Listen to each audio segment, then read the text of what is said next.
Welcome back to my next playthrough series. This time we're heading back to the Space Cadets Away Missions board game. This is going to be Mission 2, and it's called Venus Escape from the Slave Saucer. So I have it all set up. I'm not going to go over the setup rules.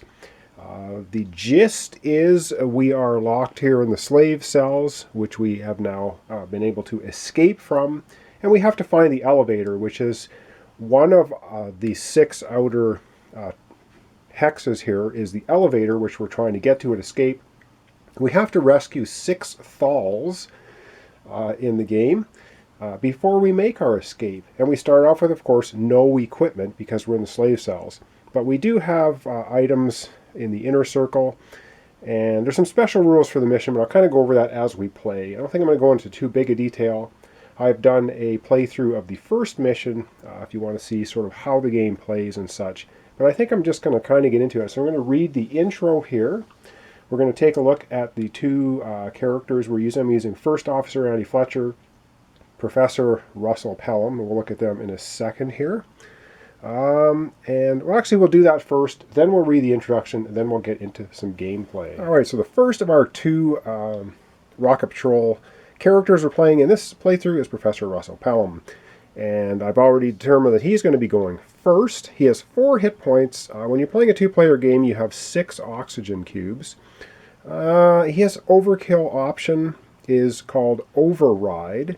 And as per overkill spent, perform 1 free open hatch action or use lock hatch abilities once. Either may be done at any range and ignore line of sight. So once per turn, he can do that. I think that's why it says ability is only once. And of course the actions you can take on your turns: you can attack with a weapon, you can move, you can open a hatch, you can heal, analyze an item, subdue a brain, or thrall. And we'll be subduing thalls in this episode, this mission, because we have to. His talent is Override, which we just, or his overkill option is Override.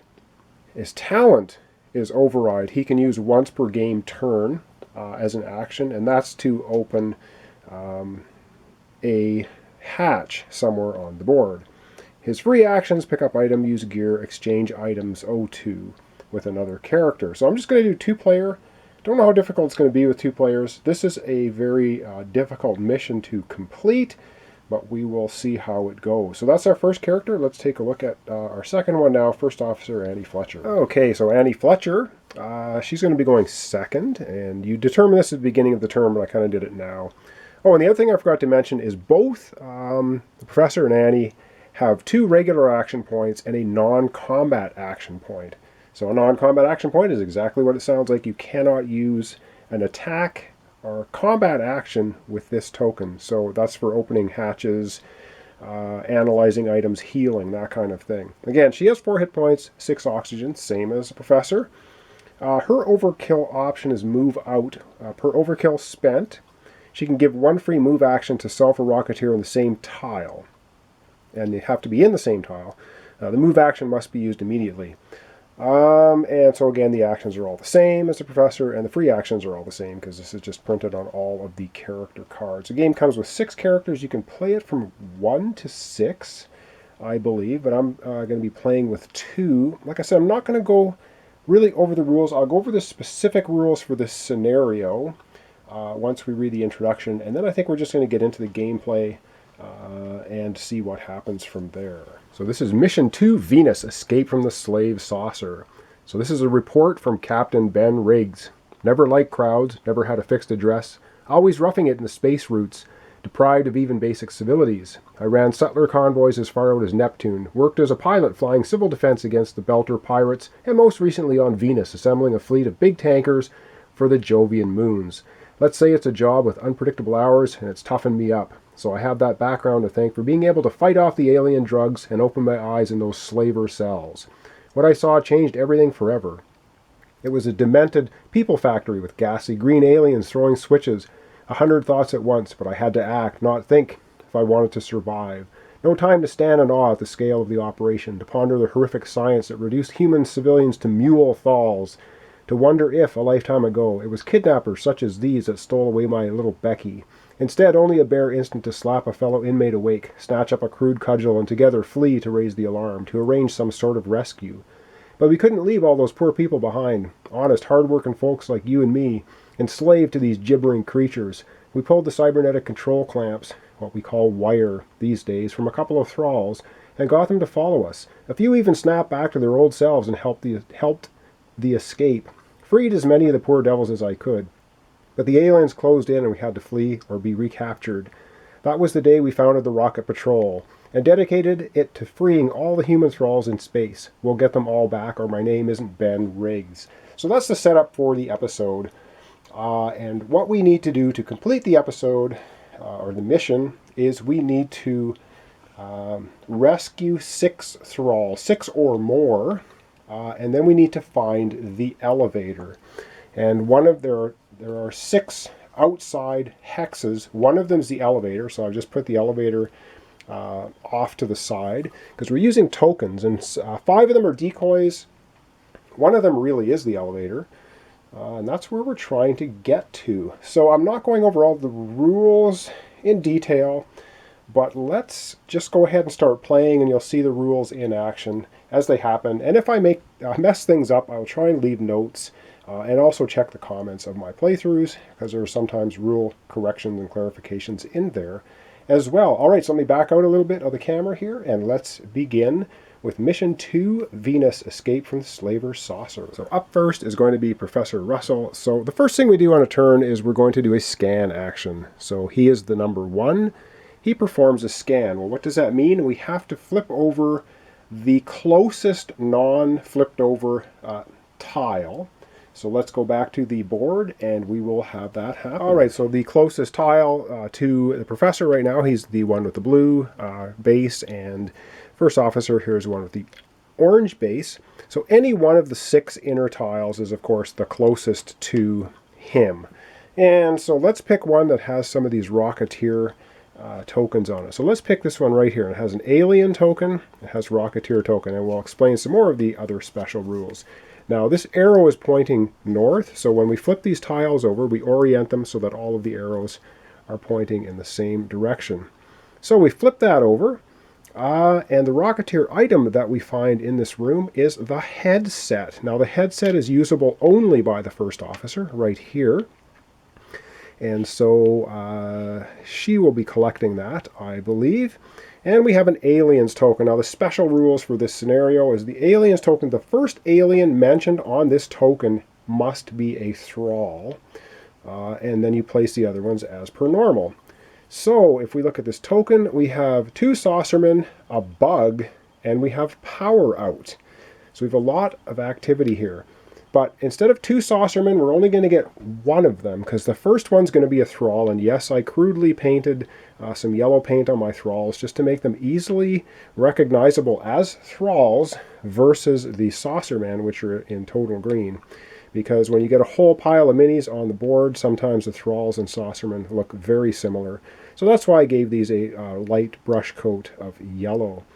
All right, we also get a bug, but I don't think we have any vents on the board. There's no vent in this room, so the bug is just not going to appear. However, this isn't great because now we have a saucerman here, and we're trying to rescue these thralls. Now, power out is another special ability, and I will just take a look at it here for power out. What does power out mean? Power out, I believe, means you cannot use your special discovery tokens. Pretty sure that's what it is. We don't have any right now, so I'm pretty sure power out's not going to do anything for us. I will check the rule here in a second and come right back. And then our professor here is going to have 3 actions to perform. Okay, what power out means is you cannot use discovery items for the remainder of the game turn. We don't have any discovery items, so that's not going to be an issue. This is not even a discovery item. This is a Rocketeer item. And so once our first officer gets in here and gets that, she can use it. We're in a bit of trouble here. We have no weapons at all. We have no items or weapons at all. And we now have a saucerman sitting here, which is bad news. So I have to do a bit of thinking here because the professor has 3 actions that he can take. And you can spend 1 oxygen once per turn to take another action.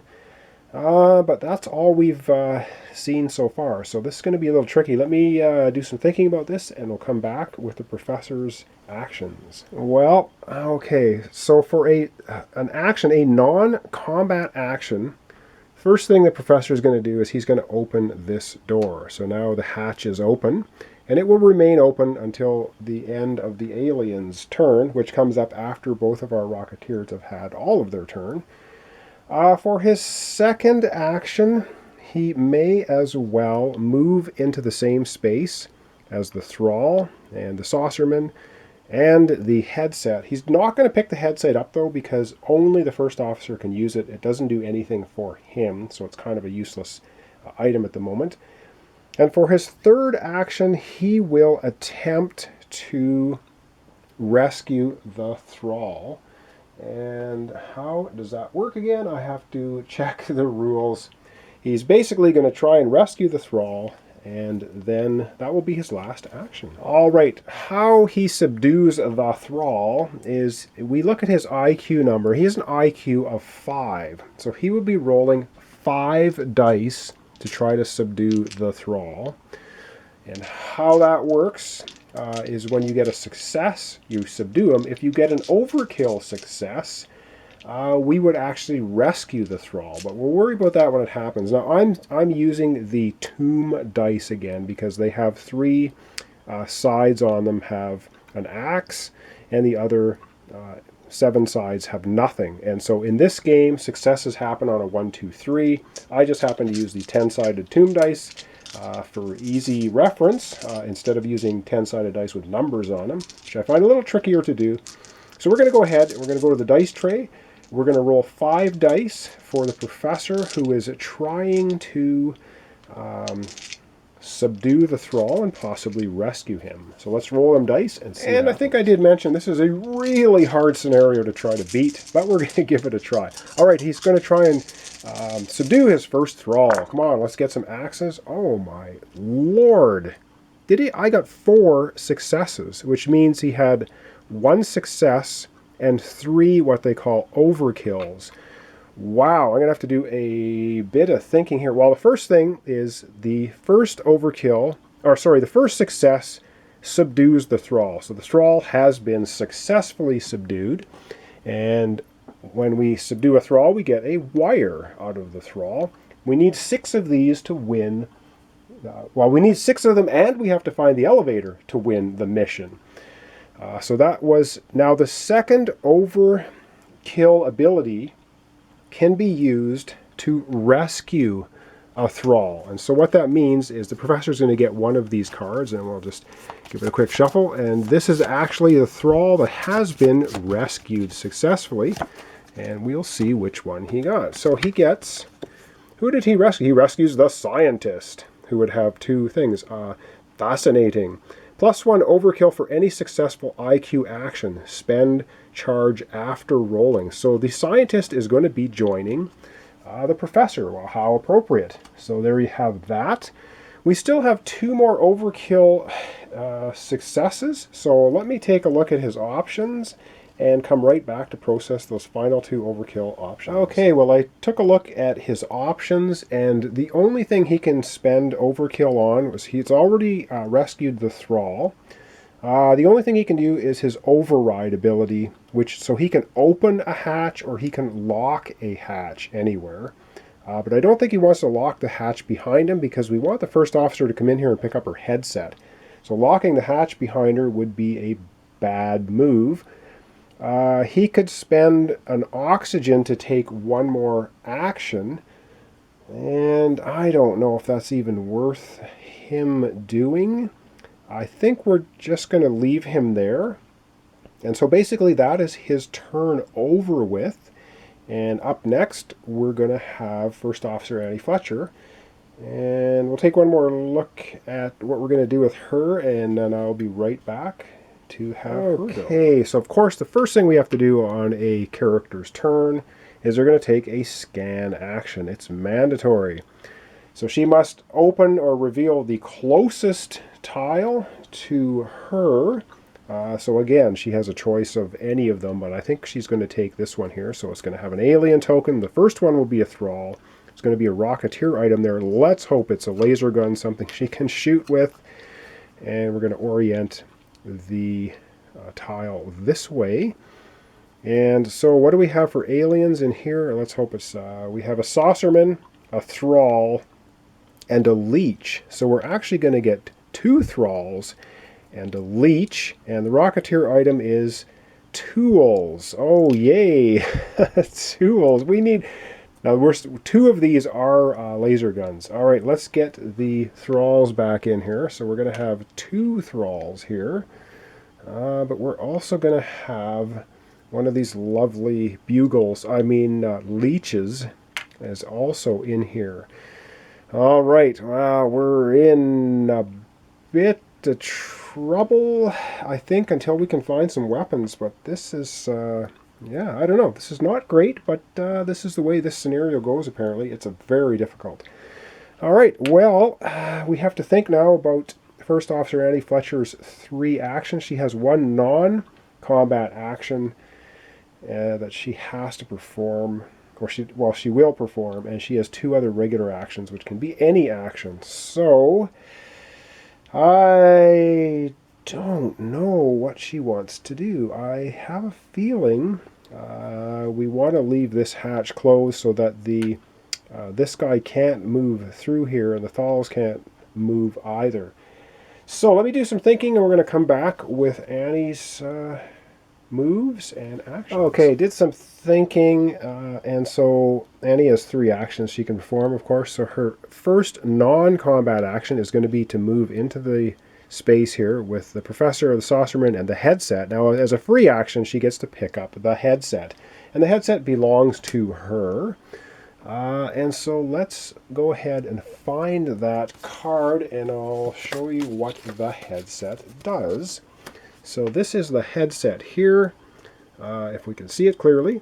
It's a large item. You can only have 2 large items and 2 small items, and this is for the First Officer only. You see here on the side. First Officer can use Move Out on a Rocketeer in any tile, instead of just the tile she's in. So that is going to be hers. Of course, she can't do any fighting, though. That is a problem, because you cannot fight in this game without a weapon, and so far nobody has weapons.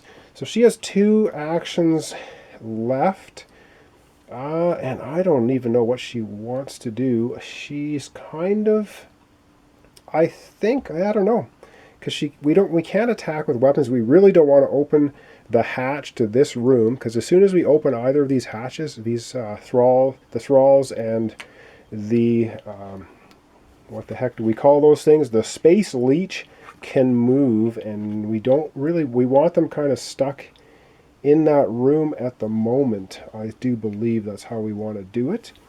And I will have to check movement rules, because I think these guys will move onto an unexplored tile. So they're going to either move to this one or this one as well when they move. But I'll check those rules before that happens. So right now we have 2 actions remaining for our First Officer, and I think she may just give up her actions. I don't know what else she's going to do. The only thing she can do is really move back here and then close this door, but that's really not going to do anything. Or she can just stay in here with the Professor, so at least they're together. Oh boy, we're in trouble, because... No, I think she's going to take another action and move back there. So that leaves her with 1 action remaining, but she's not going to do anything. She's not wounded, so she doesn't need to heal. There's no Thrall, so that's it. She's going to finish her turn there, basically giving up an action, which sounds like a really bad idea, but we're in a situation here where it doesn't make sense for her to open any doors and have things happen.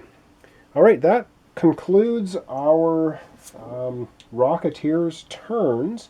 Next up will be the alien turn, and they move in order of sentience. And I'll just show you here on the alien cards. So far we have Saucerman out here, Thralls, and the Space Leech.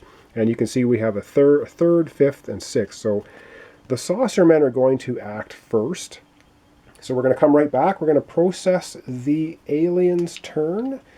And then I think, because I've been going slowly and what have you, I think this is going to be the first episode with the introduction as well. So let's come right back and do the alien turn. All right, so first up, of course, in order of sentience is going to be the saucermen. And we have one of them right here in the same room with the professor. So that's not the greatest, and I hope this thing is going to focus for us. He has movement of 1, attack dice 2, range of 1, overkill, mind control.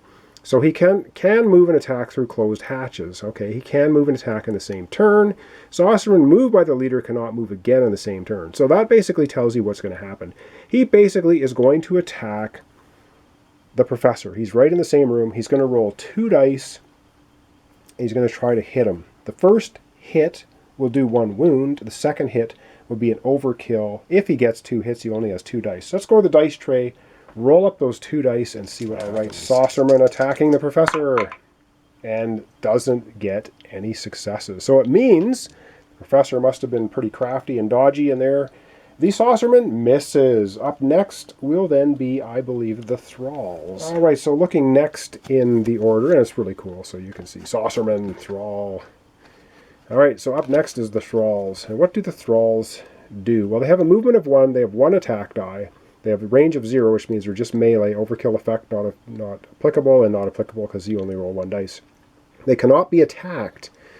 They cannot move through closed hatches, and they cannot move and attack in the same turn. Well, they seem to be in this room right now with a closed hatch and a closed hatch, but they do move 1 space, and they're going to move 1 space towards... Actually, the only place this is the only opening, and so is that one. So they are going to move down here, in fact. So they're going to fumble their way down into this. Now they can move onto unexplored tiles because there's no hatch here to block them. And they're not going to go this way because this is all blocked hatches all the way around here to here. So this is the shortest space. It would be 1, 2, 3, 4, 5, but they're going to go this way. So the thralls wander off in this direction, trying to get around here into this room with the professor. They can only move 1, so that's basically all they do. Up next then is the Space Leech. It only moves 1, 3 attack dice, cannot move through closed hatches, can move and attack in the same turn, and their overkill effect. Again, they're going to be moving 1 space only, and they're going to follow the same pattern. So they're going to go into this unexplored tile, because that's an open hatchway, and it is closest to getting to the next open hatchway here. And that is, in a nutshell, that's basically the alien's turn. And then we do cleanup. And I could show you this here, but I'm not sure how that's going to focus. All stunned aliens recover. Remove hatch, open, locked, and staggered markers, and reset all the action points for the Rocketeers. So basically, this hatch is going to close automatically, so it just shuts when on the cleanup here. If I'm explaining everything correctly, I hope so. And then we're going to refresh all the action points for our Rocketeers again. So that will go back to the way it was when they started with their 3 actions. And what else we have? Collect the order scan markers for the beginning of the next turn. So we only have 2 players, so of course we only have scan order 1, scan order 2. So maybe we'll decide right now which one we want to go first. And I think we're probably going to let's have our first officer go first for the next turn. So Annie's going to go first, and then the professor's going to go second. So that's going to be the end of this episode. I know it was a little bit quick, but again, I'm just kind of refreshing myself on the rules and reading things over and want to make sure I don't mess up too much. I'll leave notes if I do, of course. And so this is Space Cadets Away Missions. We are starting off in the slave cells, which we have escaped from, trying to look for weapons. 2 of these Rocketeer tokens are in fact laser guns. So 2 out of 3 of these has to be laser guns, laser pistols. So I hope we can, ray guns they're called. I hope we can find them soon so we can start at least being able to shoot at some of the hostiles. So thanks so much for watching along. This is Mission 2, Venus, Escape from the Slave Saucer. And this is Space Cadets Away Missions. So thanks so much for watching along and liking my videos and subscribing. I really appreciate it. Join me next time for the continuation of Escape from the slave saucer.